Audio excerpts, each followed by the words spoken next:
Raymond. What's that? So the 49ers got their ass kicked on Sunday. Yes, so no one's surprised unless you're living under a rock. Yeah, absolutely. To no one's surprise. But Raymond, there is a silver lining to all this right now. What's that?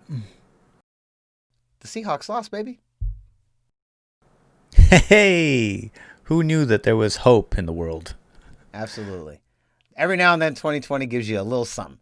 So, and the Seahawks have actually really struggled against all of the NFC West, except the Niners.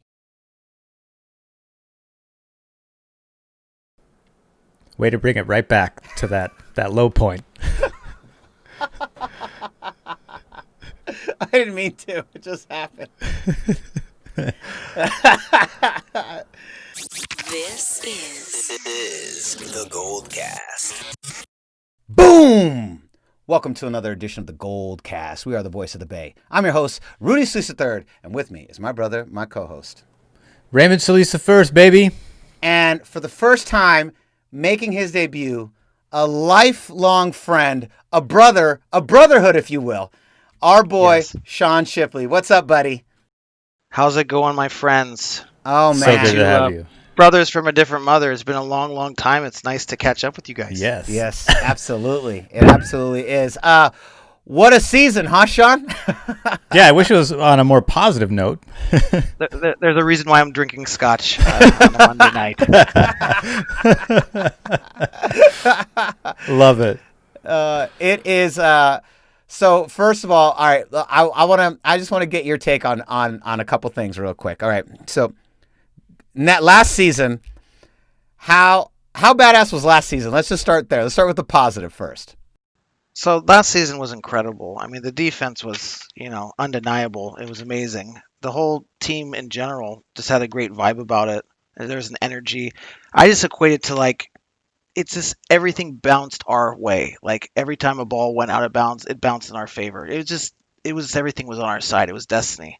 Yeah. And I feel we should have won the Super Bowl. I mean, if we just fit, and we'll get back to the reasons as to why, but I feel like if we have more of a killer instinct, we could have carried that momentum even further. But it was an unfortunate, of course, anytime it ends in a Super Bowl loss, especially for a 49er fan, it's really rough because especially us, we were raised to see greatness. Yeah. And the idea of the Niners never losing a Super Bowl, and now we've had to witness two. Yeah.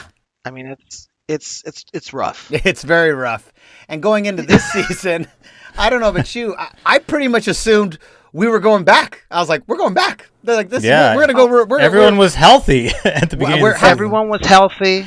We only lost DeForest. Yeah. DeForest Buckner was the only guy that was gone. Right. And Emmanuel Sanders. Yeah.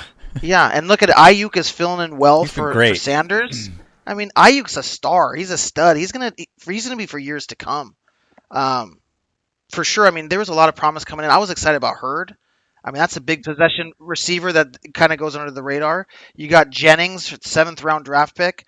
He made the practice squad, but that guy's a monster too. I mean, if you think about all the weapons, I mean, the possibilities are endless. Yeah. And so now here we are. Let me ask you a question. There's a lot of blame going around a lot of different places. Now, obviously, this is no one intentionally wanted the 49ers to combust the way that they have, but where do you feel the blame really falls? Does it fall on the offensive line? Does it fall on Jimmy G? Does it fall on Kyle Shanahan? Does it fall on our strength and conditioning coach? Where exactly, where do you think the issues have really lie for this season? Man, I really want to beat up the strength and conditioning coach between you guys.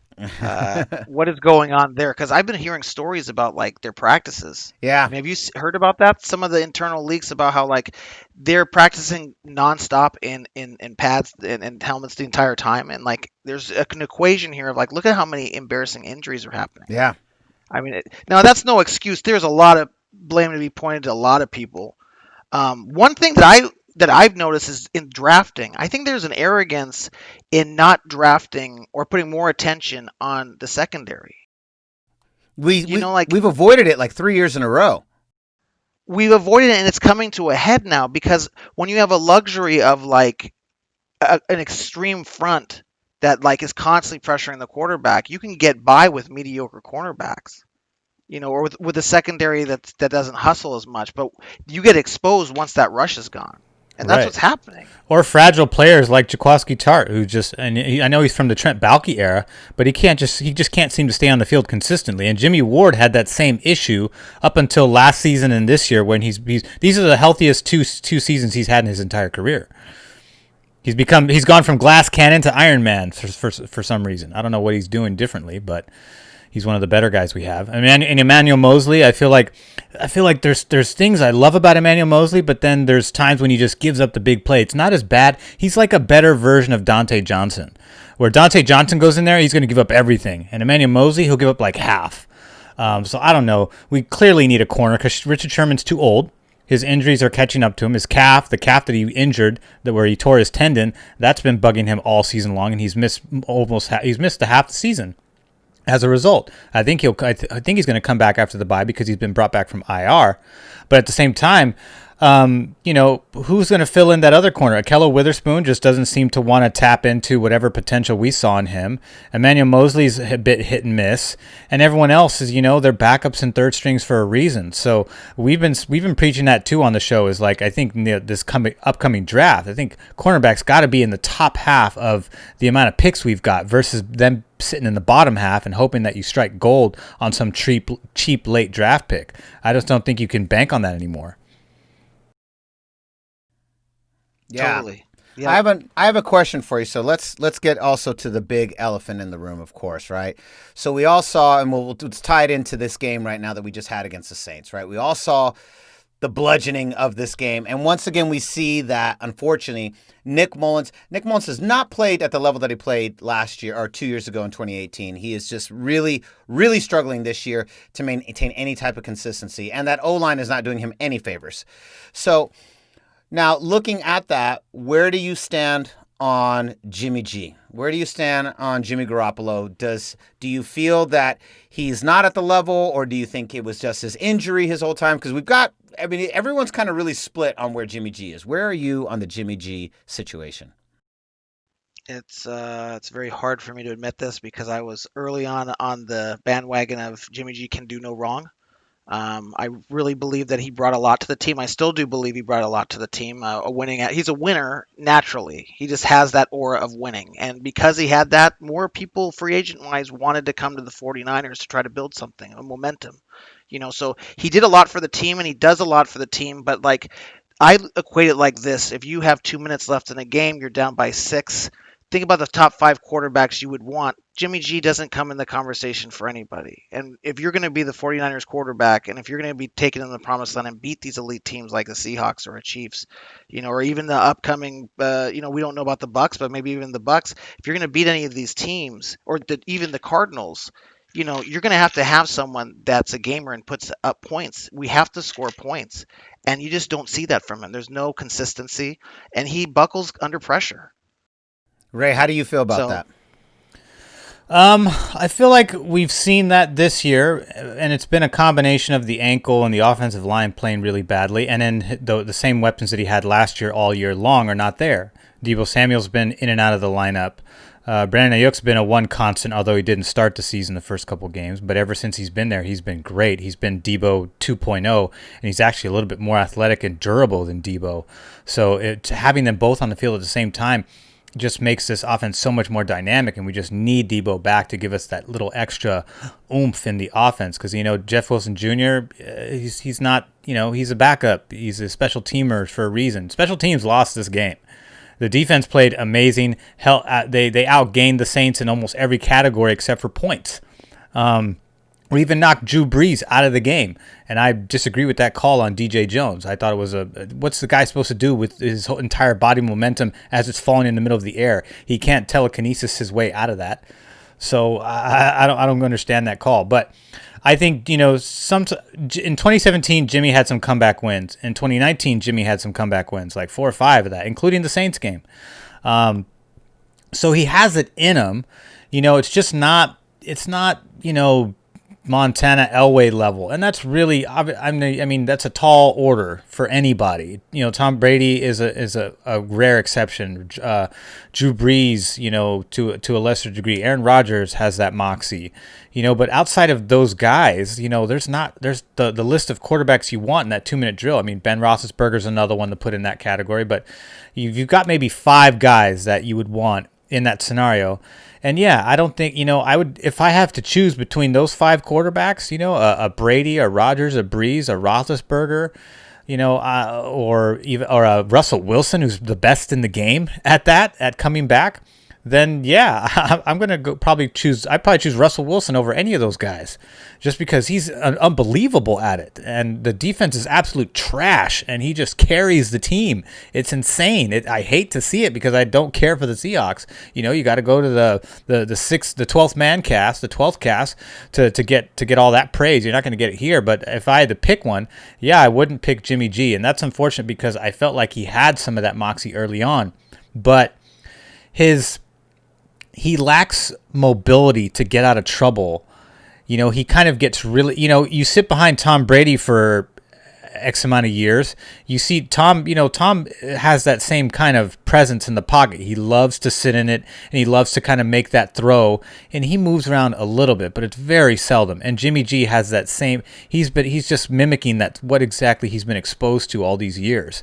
And I feel like when the offense breaks down the way it had, the offensive line, I mean, we need someone that has some of that, I don't need Colin Kaepernick level mobility or even Steve Young type mobility, but something in between to just keep the play going instead of holding on to the ball, taking a sack, or not flushing out to avoid a blindside sack, which is what got him into that trouble because Quillen Williams landed on his ankle in the Jets game that started this whole mess with his health. And then he got rolled on again and just couldn't sustain it. So, that's the other thing too, is I feel not only has the offensive line not done him any favors, but his lack of mobility has cost him.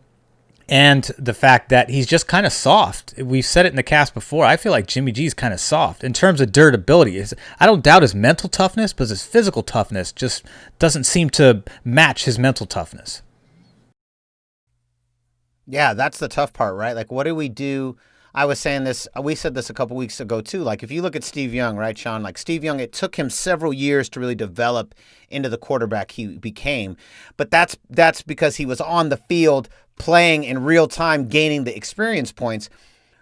If Jimmy G's going to spend every other season hurt, it's like, you've got 2 choices here. Jimmy G either evolves or he burns out, right? And right now we can't see either because he's on the bench. Like, what do you do? So let me ask you a question. If you're the assistant to John Lynch right now, right? What's the play going into next year? Obviously we'll probably have to draft a quarterback. I think that's regardless. But do we try and find a way to trade for another quarterback from one of these other teams? We all know that Matt Ryan's not happy. We all know Aaron Rodgers is not happy. Now, I think there is no world in hell where either of these teams let those guys go. But I'm just saying, let's pretend for the sake of argument. What do you do if you're the assistant to John Lynch, besides have another scotch? Yeah, have another scotch for sure. It's tough. It's tough, right? Because there's so many scenarios to play out. The thing is that when I wake up with cold sweats is that Shanahan fell out of love with Garoppolo a long time ago, and he's just scheming to get Kirk Cousins or Matt Ryan on the Niners, and that terrifies me because I don't want either of those quarterbacks. Yes, I do not want Kirk Cousins at all. Quite frankly. Okay. I don't know what he saw in Kirk. I know that he can get more out of Kirk than what Minnesota's getting out of him, but I just don't want it. I don't even want that. I don't want none of that. So we can move past those 2. Then you got the Aaron Rodgers that's going to be looming because he's a 49er fan, right? And it's like, oh, the storybook, Aaron Rodgers goes to his favorite team. I don't think that's going to happen either, quite frankly. I don't think Green Bay lets him go. They're not stupid. I don't care how much him and Matt LaFleur don't get along and how much Aaron Rodgers is like, fuck, I want to get the fuck out of here. The only way they would do it is if he got hurt and the kid started. And then they were like, we're going to go with the kid. Like, that's the only way you get rid of Aaron Rodgers. You know what I mean? Exactly. So I think what's going to go down is the following. I think they're going to – because number one, we got to think of like this value-wise. There's already a stink around Jimmy G where it's like, do they really want him to begin with? They don't seem completely committal verbally in some of the interviews that are coming out recently. And so I'm thinking, like, are they kind of seeing what the demand is? If the demand ain't that great going into next season, they'll keep Jimmy G, but they'll draft the quarterback to kind of scare him, or a veteran that slips through the cracks, and then have that going in. If there's an injury during the season for a quarterback needy team, then they trade Jimmy G. That's what I think. Oh, so you're saying you think they trade, someone else gets hurt, and then we trade Jimmy G when he's healthy? Yes. Oh man. Yeah, I'm with you. I know. Yeah, people... he has no stock. He has no stock right now because everyone sees the pattern. They see 2016 shoulder, 2018 ACL or MCL, whichever the one. And now they see 2019 ankle. That's what they see. Or 2020. I'm sorry. It's literally 2016, 2018, 2020. Literally every other year, and that has no trade value right now, especially because it's the most important position. So I agree. I don't think they trade him right now. They can't do anything with it. Plus, it's like, who wants to take on a bum ankle quarterback who's questionable in terms of his ceiling, and who you don't know if he's gonna be healthy when you trade him, and you got to take on the $26 million that comes with him. Yeah. Exactly. Yeah, that's the tricky part. What really sucks for the 49ers is that we're really, as of right now, and things change on a dime very quickly in the offseason with these teams, but we're in a really tight spot, right? We won enough games that we're not going to get a real high draft pick. I would imagine we're going to trade somewhere between around 8 and 12, I think, is where we end up in the draft, right? Somewhere in there. So we're not going to get the top quarterbacks in the league. We're looking at Zach Wilson. Everyone knows we haven't made any secret of it. We're looking at Zach Wilson from BYU. I don't watch college, so I don't know if the kid's good. I trust Shanahan. Who knows, right? Yeah. All right. I guess. Adam Peters is without a doubt a brilliant scout. He has orchestrated this entire team, and he really is the secret behind John Lynch and Kyle Shanahan. And so if Adam Peters goes to BYU and comes back and says that's the guy, then I believe that's the guy. Because he ever since he left Denver's been a pile of shit, and ever since we come to the Niners, our players have gotten better and better much quicker, right? The idea that we're somehow going to be able to get rid of Jimmy G next year in exchange for somebody else, like our dad, our dad, Oh yes, Pops here, Rudy Sleece Jr., the unofficial fourth member of the GoldCast. He believes that we trade for one of these quarterbacks. He thinks we're going to go for. He thinks Matt Ryan or Aaron Rodgers is who he thinks, and I don't know what world we get either of these guys, but. This is what he said. We were literally just discussing this tonight, just a couple hours ago. So he said to me, he goes, here's what I think happens. He goes, I think we're not going to give him Jimmy G. We'll release Jimmy G, but we're going to trade, just like we got Jimmy G for a second-round draft pick. We're going to trade picks away for these guys. I'm like, man, do you realize the ransom that they would want for an Aaron Rodgers? We'd have no draft picks for like 5 years. What are we doing? We would be depleted of all of our important draft picks. I just don't see a world where Green Bay's like, yeah, let's just let one of the greatest quarterbacks of all time go because he doesn't like Matt LaFleur. Yeah, let's just do that. Yeah, and it's not like Rodgers doesn't look like Tom Brady. Looks like he's starting to age. His skill set, his style, his skill set is not holding up in the Bucs. It's kind of up and down. And Rodgers doesn't look like that. Rodgers looks like vintage Rodgers this year. He's in many cases because they have a good defense for the first time in a long time, and they've got a balanced running game that Matt LaFleur bit off of Kyle Shanahan because Kyle Shanahan steamrolled him twice last year. So Rodgers looks vintage Rodgers. He looks great this season. He's even been good in fantasy for those of you that keep up in fantasy. But I can't, as much as I would love Rodgers, because Rodgers and Brady both grew up loving the Niners. Brady was at the game with the catch. So Brady tried to come here. That was actually his first choice. He tried to come here. Yeah. And I know. But sorry, but what I was going to say is, would we already have a ring if it was Brady instead of Jimmy G? Or Rodgers instead of Alex Smith. Well, that's true. Yeah, and then we could really get deep. Yeah. We might have a ring if it was Smith instead of Kaepernick. Let's be honest. I really do think that Alex Smith would have won that game. I really do, actually. Yeah. Mm-hmm. I agree, but also they could have just given the ball to, I don't know, Gore. Yeah. Why do you pass to Crabtree 3 times in a row? Yeah. And in the corner, Crabtree was soft. In the corner, and now that you also have Cap, just run Cap, just run him. Who cares? I know. It's infuriating. It's a lot of the time it's the coaches trying to get cute, and sometimes I think Shanahan does that too. Yeah. Well, I hate to say this. I never want to bash Shanahan. He is like the second coming of Bill Walsh to me. But absolutely. But that play in Seattle where he sent Jimmy G out to wide out, I was like, what the fuck?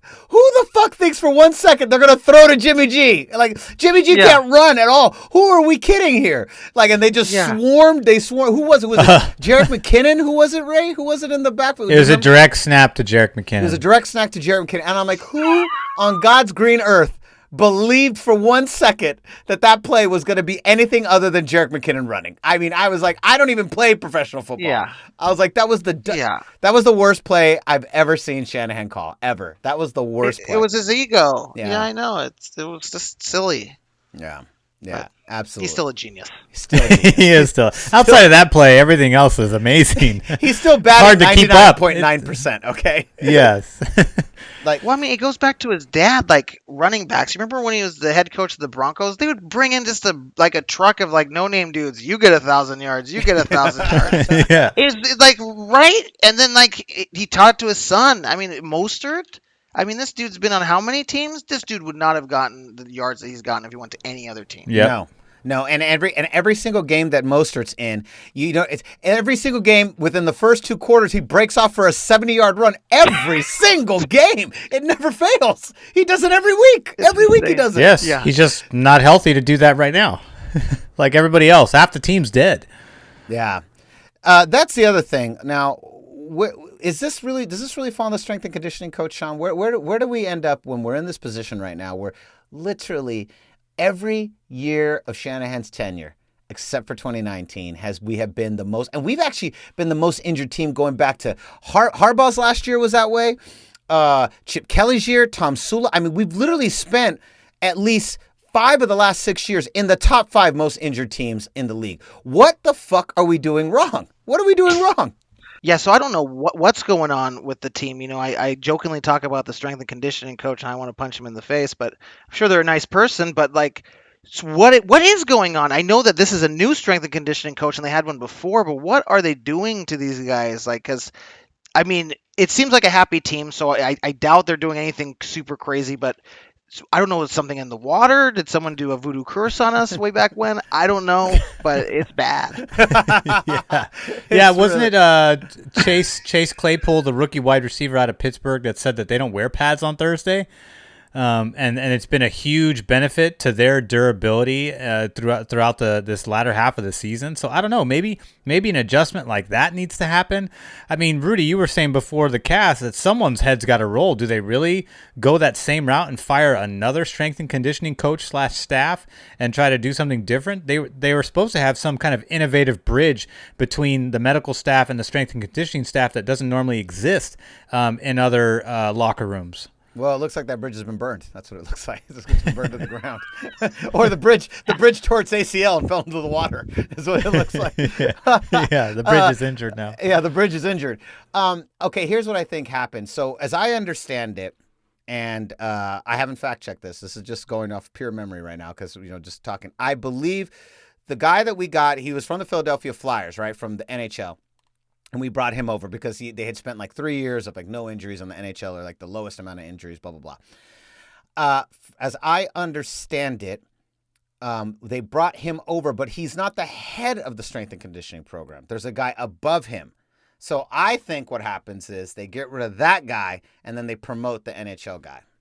That's how I think this rolls. Because I believe he's part of the staff, but he is not the head of the strength and conditioning program. He's just part of the staff. So I think what happens is someone's head's got to roll somewhere. You're going to lob that dude's head off, and you're going to promote the NHL guy, whose name, I can't remember his name, but I don't remember. I don't remember his name either. I'm not even going to attempt a name. Not that important. I'm gonna say Brian, and his name is gonna be like Lefty or something. It's gonna be not even Lefty. That sounds like a hockey hooligan name, right? Doesn't it? Old Lefty. Old Lefty. Oh yeah, I don't know, man. They do a lot of deadlifts over there, even on Friday. Put a skate on your neck. That's right. Yeah, so that's what I think happens. But I wanted to touch on something else you had just said about that. I'm losing it. It's all right. It's okay. There was something, Raymond. Raymond, repeat what you had just said. You'd asked me something else too. You said someone's head's got to roll before the cast. Yeah, but no, I think that is for sure for me. So now, here's the question. Sean. So what do we do now? I guess we just slodge through the rest of these games and just hope for the best. I mean, is that all this team can do? Teams and fans, we just sit here and just kind of go, all right, well, this is gonna fucking suck, but we're gonna keep going. Yeah, it's like the tail end of the Jeff Garcia years where you're like, it was all right. Yeah. It's like you're just going to have to, just like this season, we're going to have to slog through this and go, better days are ahead. It's kind of like our Super Bowl year, right? The year before, we're like, we know better days are ahead. We know we're going to do this. And I think that we can turn the ship around, and we will turn the ship around. Positive thinking, of course, but it's going to be a long season to watch. But hopefully what I like to see is who's going to rise to the occasion and carry this into the next season. It looks like Ayuk's going to do it. It looks like Kinlaw's doing it. He's the brightest star I've seen this year so far. Kinlaw had 2 sacks or a sack and a half in this last game. I know they were more like coverage sacks, but anything to kind of get him going, because he's supposed to turn into the next Buckner and really complement Eric Armstead, because Armstead doesn't have the skill set to kind of carry the pass rush the way that Buckner did before the gold rush got there, where he had 12 sacks by himself getting double teamed with like no one on the line helping him. And then once the gold rush came together, it was like, it was amazing. And Armstead doesn't necessarily have that, but he was the more versatile of the two towers, which is why they kept him. It was a schematic thing, although I think Buckner's a bit more talented. But he came out of the college more polished than Eric Armstead. Eric Armstead was raw, needed a lot of work, and I guess Javon Kinlaw's in a similar scenario where he needs more polish and discipline. I mean, the good news is we don't have, Jim Tonsula and Chip Kelly trying to teach him. We have the Robert Saleh crew teaching him, which is obviously a really, really good crew, especially Chris Kosaric, the defensive line coach, who will most likely become the new defensive coordinator if Saleh gets hired in this offseason, because that's something that also people kind of forget about because we're overshadowed by Jimmy G, but Robert Saleh is on his way out too. Yeah, we'll see. I think I don't know how much interest there's going to be in Robert Saleh at the end of this year, but then again, everyone's always in need of a head coach, and they'll take, even if a team had a bad year, they'll take him because of the good year. And right. And to be honest, I think this has been Robert Saleh's best coaching year ever. Like I feel like, man, he is finally like kind of becoming the Kyle Shanahan of defensive coordinators, the way he's scheming and using all the tools around him. That defense, they played great. Yeah, they played really well. The first half against the Saints, they shut them down hard. It was special teams that was the difference maker in that game for both sides. Yeah. I totally agree. Saleh is underrated. I think he gets a lot of blame when he shouldn't. He makes the best of what he has. And that's all you can really ask for as a successful head coach or, defensive coordinator in his case. But I do believe people will offer him a head coaching position sooner than later for sure. And Sean, I got a question for you. So you've given us your take on, what you think is going to happen with the Jimmy G scenario. What's your ideal scenario? What would you prefer to see happen? I would prefer to see him have a breakthrough and break through all his limitations and become the person that we all thought he was going to be and stay on the team, and it's happily ever after. That would be my ideal situation. If you were to ask my brother, who's a longtime 49er fan, he has this crazy theory that he wants to see Sam Darnold getting on the 49ers. Oh my God. And he thinks that, Jets are garbage. We all know that. And, this guy was just playing up to the standards of a garbage team. And if he had an opportunity with an offensive genius like Kyle Shanahan, maybe the sky's the limit. I don't know. I think I'd rather just see Jimmy G stay and be successful, but I'm starting to think that's not possible anymore. I'm not sure either. I think the biggest hindrance to Jimmy G's evolution is simply his health. We just can't trust that he's going to stay healthy in any way, shape, or form. So either way, Sean, it's been really great to have you on the show, brother. It's been great to see you. It's been so long. You're going to have to come back on a little bit later in the season and chat with us. We got to have you back on for sure. Absolutely. It's been an honor and a privilege to work with you on this, and had a blast, and I can't wait to come back to the show and we can talk some more shit.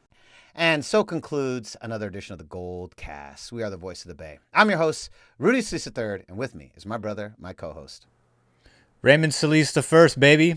And our esteemed guest host, Sean Shippley. Goodbye, everybody. Good night. Good night. See you guys.